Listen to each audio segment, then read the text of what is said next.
The important thing is to learn from those mistakes. And by the way, I mean, I made so many of those mistakes during the pandemic era. I got so many stories wrong and I felt awful about it, which is why my whole process now is so different. Tell me about your process.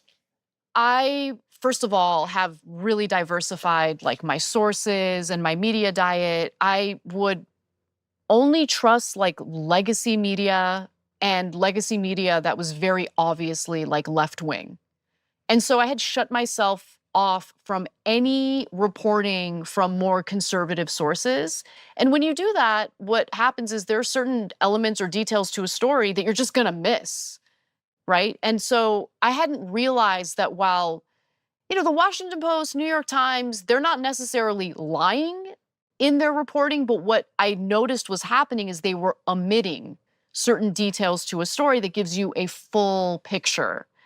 And so now with a more diversified media diet, certain things that aren't being reported by the New York Times is being reported by National Review, right? So if I read both sources, I get a more holistic Right. look at this issue or this story.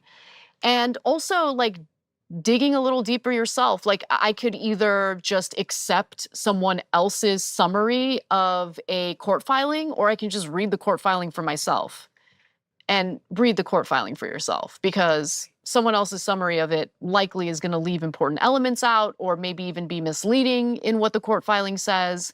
I realized a lot of that was going on too. There was a guy named James Damore. He was employed by Google, and at the time, Google was trying to figure out what can we do to attract more female coders and engineers because there's a disparity here, and we want more women working with us.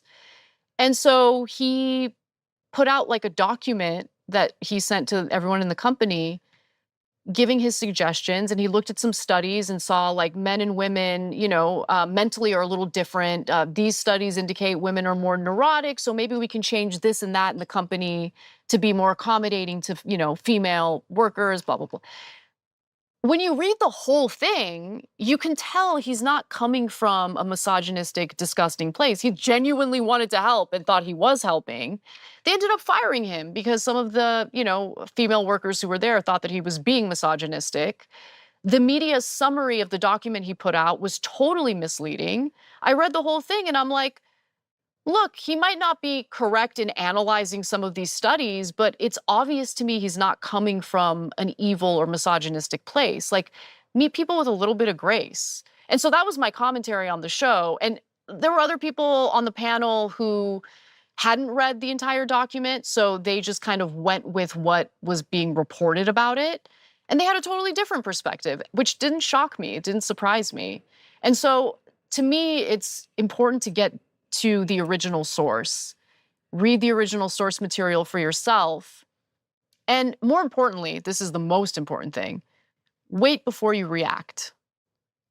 It's hard. It is hard because sometimes you'll come across something online that makes you angry and you want to react. But what I've learned to do is just wait, let this develop a little more, and let's see what's really going on. And whenever you do that, typically the updates to the story paint a much more complicated picture.